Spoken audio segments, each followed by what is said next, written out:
So we recorded this video before we left the boat and before our accident. And what we were trying to do is summarize highs and lows and all the lessons we learned doing the Transatlantic passage for you guys, especially those of you wanting to do one of these either soon or someday. And so we hope you enjoy today's video that completes our Lake 2 passage series. We're sitting in this beautiful apartment in Martinique. We're not on our boat. We would wish to be on our boat, but it's in the boat yard and the work starts on Monday. Yeah, the next video after that one will describe a little bit of the process when you're in an accident like this, because we had to figure it out. So I think we'll spend a bit of time sharing some information we learned. The big question after that is, can we make Miami? Yeah, so we'll see. We're definitely, the hope is still alive, but we won't really know until work's underway, right? Yeah, and we have to be also kind of aware we're in Martinique. Miami is a long way away. It's about 1,300 nautical miles, straight line. Just to give you an idea, between Las Palmas and Martinique, it was 2,700. So it's roughly half of an Atlantic crossing. And we can explain a lot more about our race here to get to Miami in an upcoming video. So make sure you stay tuned. But for today, we hope you enjoy lessons learned and highs and lows for our Transatlantic passage. So for the first section, we practiced downwind reefing, which was new for us. We had the downhauls for each of the reefing rings, I guess. Mm-hmm. And that was great experience.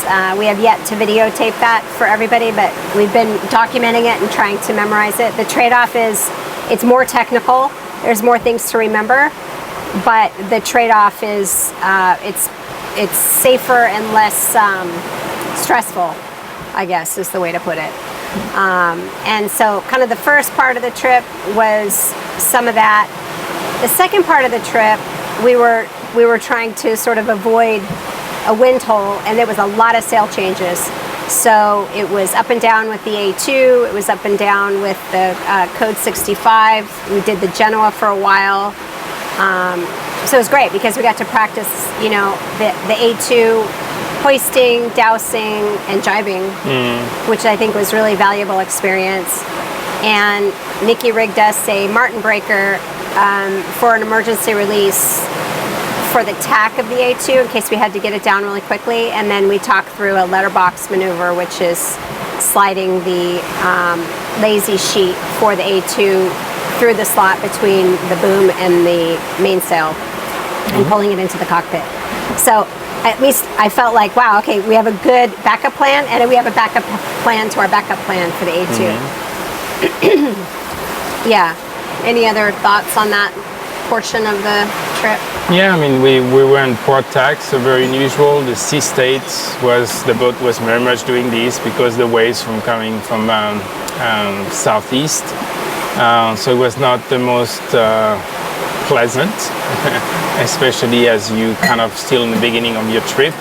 I think the takeaway too is like to know when to push and to know how to start your passage. I think Nikki was very smart to keep everything kind of under control, get everybody their sea legs, as comfortable as they can be, and everybody to get in the groove.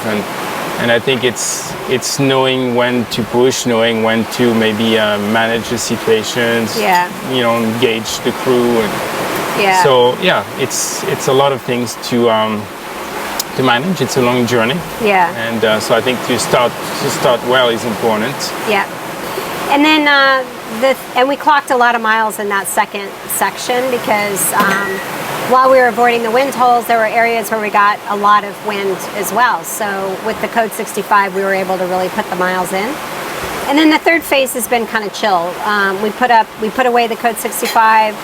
We hoisted, after a little bit of an adventure, we hoisted the S4 spinnaker. We took the main down and have been sort of having a moment to reflect and Well, talk we about. had the A2 for Yeah. did like in 18, 20 knots even at Yeah. night and moving Yeah. a lot. But it's at some point you're like, okay, we need to try first to keep trying things, because the purpose Right. of this trip is obviously to move from point A to point B, but trying to experiment and take advantage of having Right. someone like Nikki on board to try all the different sails and try the Yeah. different setups. And Yeah.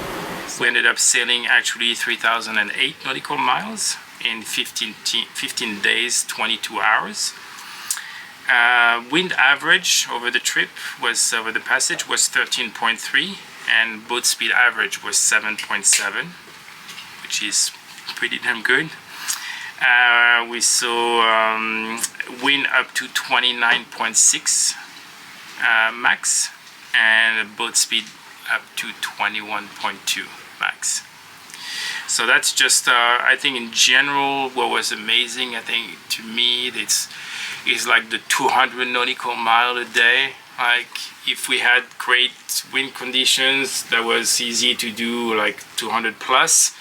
But even when you think like, oh man, we don't have that much wind, or we have a kind of an area of a light air, but over 24 hours, we're still coming to at least 170, 180. So you're like, wow, pretty easily with the right sail changes and the right sails, we're going to be in that 200 mark plus or minus, which is pretty nice option to have, for long passages.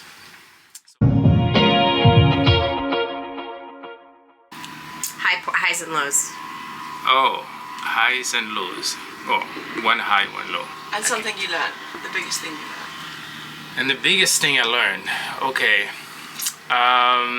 well, the low, I'll get the low down for everybody, and then you'll have to pick a different low. Because our biggest low probably was the realizing the leak that we were trying to identify was indeed coming from the hatch in the port bathroom, and it was small, and so, but when the sea state was in certain conditions, then we started to get quite a bit of water. So that was a low point, because there was a moment where it was, oh, is this trip going to continue, or are we going to have to bail? Until Nikki's brain started to give me time, guys. Shh. And then, so then the fix was good enough that we say, okay, let's continue. Then I'm going to take the high point from everybody too. You'll have to find some harder one. The high point has to be like arriving in Martinique and at dawn, and just realizing we made it. We made it as a team. We made it as a family, and so learned a lot of stuff along the way. But that was this feeling of accomplishment after almost 16 days. Mm-hmm. Biggest learning, I would say, is observing Nikki for me. From the approach, like the seamanship category, I think it got me to reset a few things. Like what? The best example that got me to like you have different thoughts, like we're all talking about like how much fuel, how much water, like weight and performance, and then there is the extreme, like okay, I'll carry all the fuel I need, because if something happens midway, I need to motor like 1,000 plus miles, and it's kind of this conversation, and suddenly like you boil it down to like, okay, we're never going to carry enough fuel like on this type of boats, but it's more of like an emergency, like okay, once we are like halfway, how much fuel do we need to get to a bigger boat for a medical emergency? And I was like, oh wow, this is so smart. The conversations ends up being very logical and very, very easy. Like it's not like, oh, I save a little bit of weight here, save a little bit of weight there. It's just like it's a life and death potentially type thing. I think to realize everything can be done slow, everything can be done with like confidence, everything can be done easy, And with few words, right? Yeah, like with If you time. prep, yeah. But there is no job like that two just able people cannot do. And realizing, because you're like, oh, the loads, the wind, and this and that. And then sometimes I was up, and it's like Nikki was like, oh, Segel and I have, we got it.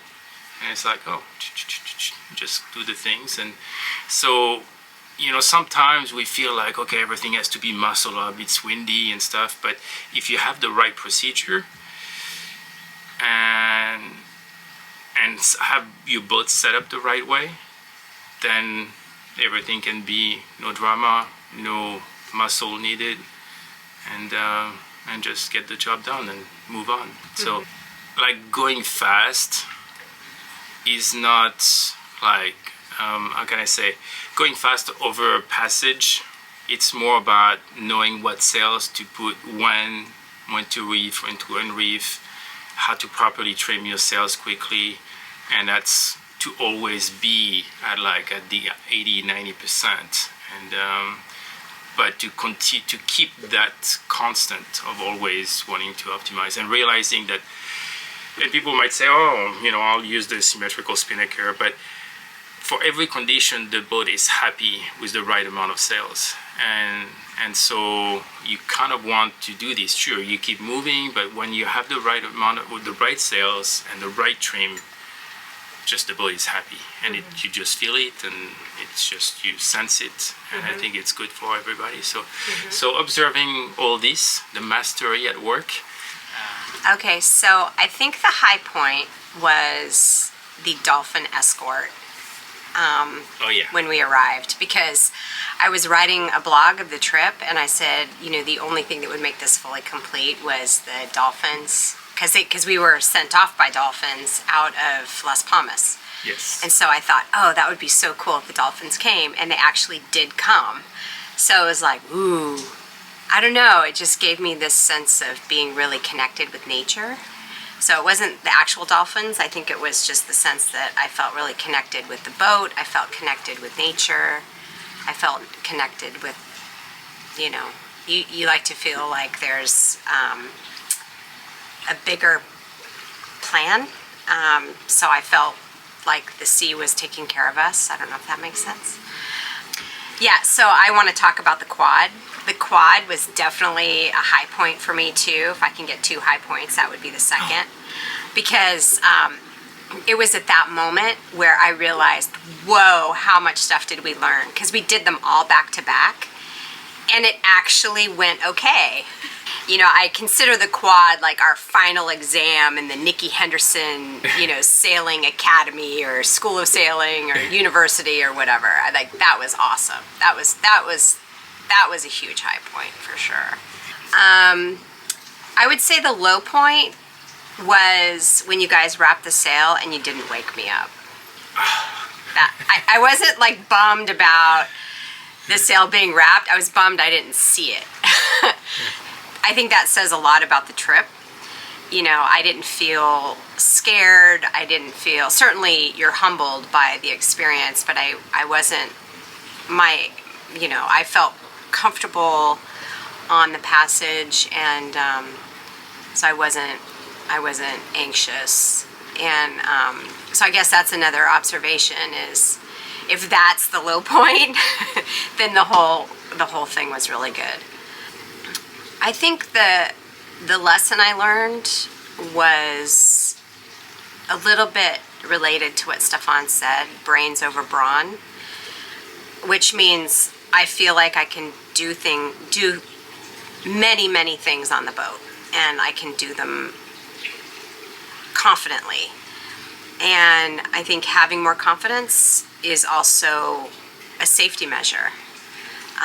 So I think that I also kind of, that clicked in my mind, is it wasn't just about me being empowered in doing things, but it's actually, it helps me kind of be more assertive, is since I'm the chairman of this risk management committee, it helps me think like me being more confident and having more intention when I do things is actually good for the crew and good for the boat. So I made that little kind of shift in my head, I think, versus being, waiting, like, are we ready? Like, Stephane, should I be doing this? Stephane, should I be doing that? Which I think was not a good dynamic on the boat, because I felt sort of helpless. But it's like anything else, I did it to myself, because I was sort of like, well, he knows better than me. And then I'm waiting for direction, and I think that's actually a dangerous, slippery slope. So what I like about what Nikki taught us is to talk through the maneuver, talk through what's going to happen first, and then while you're doing it, you're just doing it. You're in the flow, so there's not a lot of conversation, there's not a lot of waiting for direction. It's sort of like ready, or you're talking about what you're doing. So I think that was huge, and yeah, so I think that was a lesson learned. I also feel like there's just a really, really great vibe. It was really positive. It was really calm, and I don't know if that's a lesson learned, but that's definitely something I want to continue on the boat. Seglin. Yeah, I'm next. Okay. Highs and lows. I'd say my lows were probably the first few days, just trying to get like used to the waves. I was feeling like a little seasick, a little queasy, so that was, like going in, I'm like, okay, what have I gotten myself into? Like, now my stomach's queasy. I'm like planning out, okay, if I have to vomit, like, where am I gonna go? So definitely, like, those few days were a little rough, but we saw the dolphins, so that was exciting, so that kind of was reassuring, like, okay, this kind of would be really cool.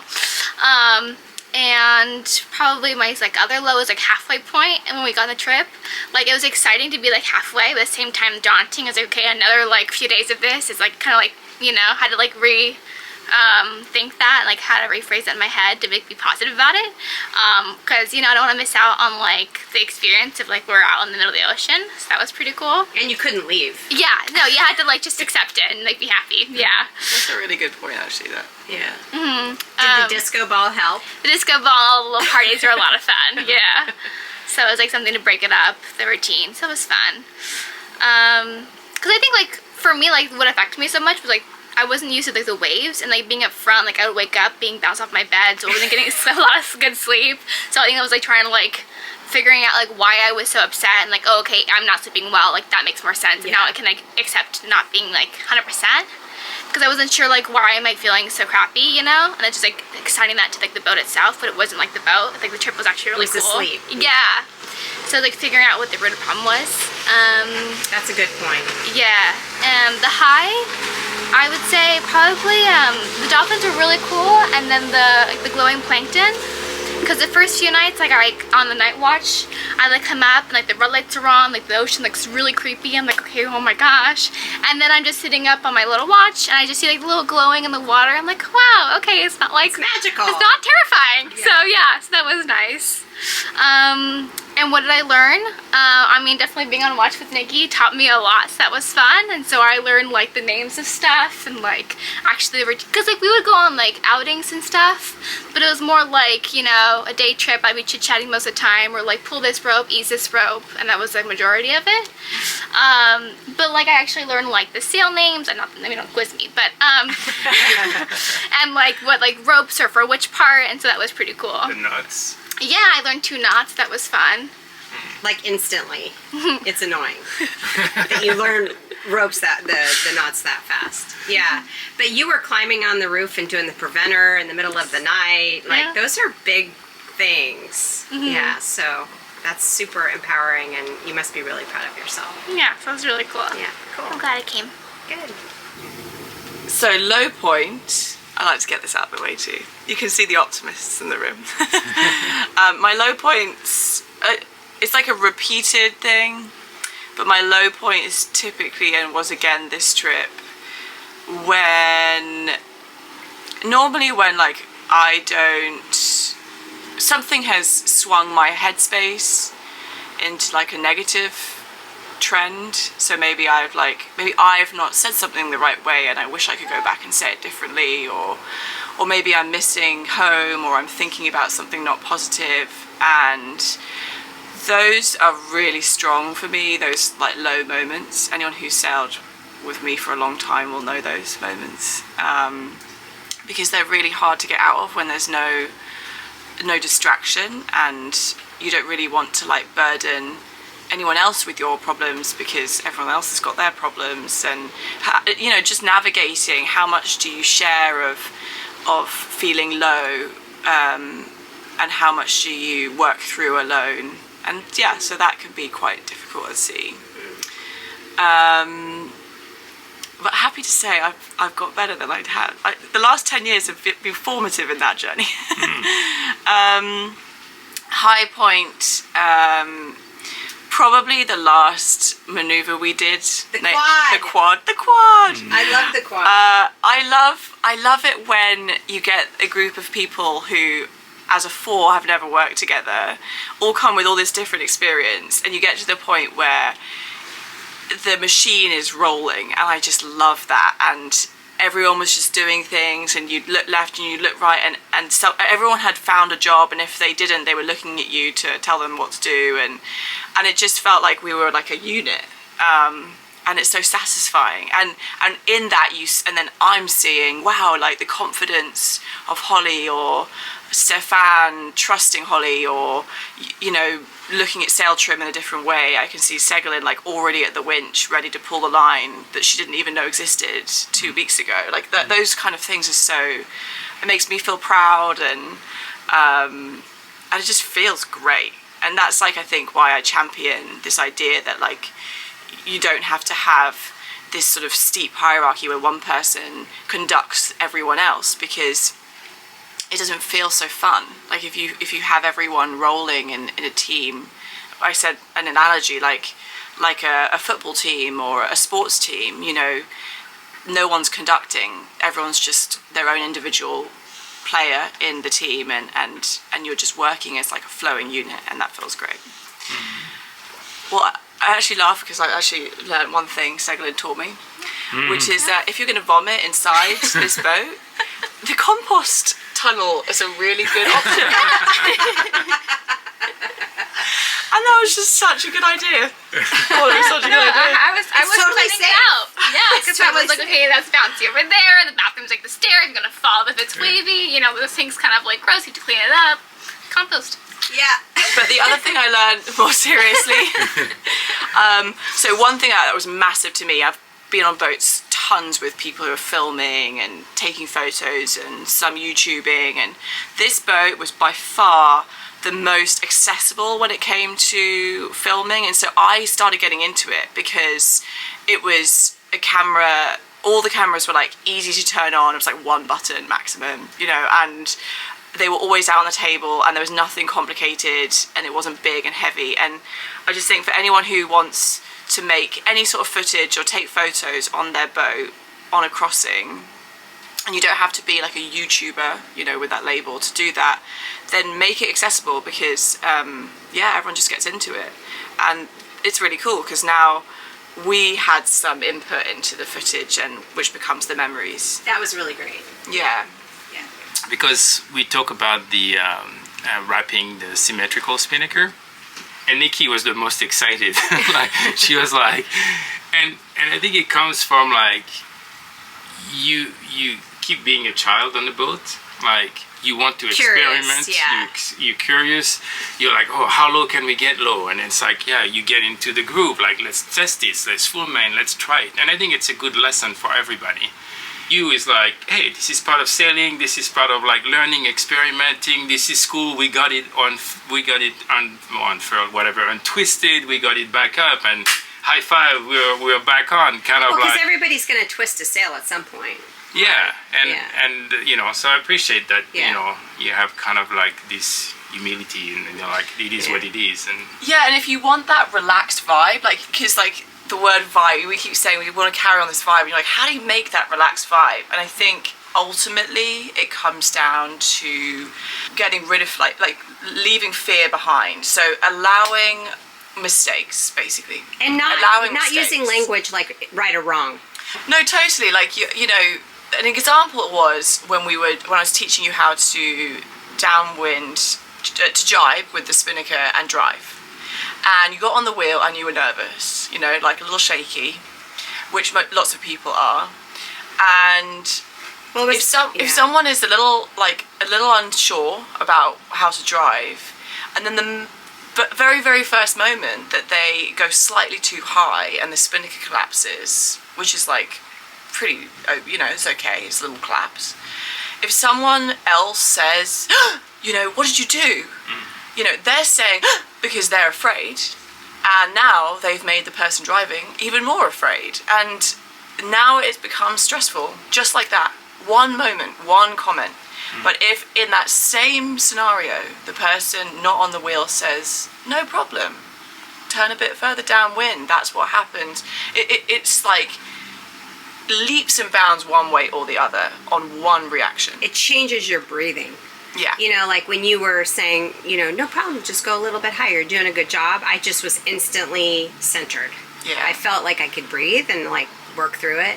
Because we had done jibes before using the autopilot mostly, and then, that's kind of all the practice we've had on this boat so far. So the other question we wanted to kind of go around the table on is, was there anything different we would do to the boat? Well, first, the Outremer comes very well prepared and they're ready for those type of voyages. Of course, you want to keep doing things that are going to fit you. So we've done some of that. Nikki came on board, and right before we left Las Palmas, when we added downholes for each of the reefing points. That's definitely something that was super useful to be able to reef downwind. So I think to anybody who is going to do a crossing like this, try to figure out if you can add those downhole lines along the luff. And practice the downwind reefing. The sea state, as we left Las Palmas, was not great by any mean.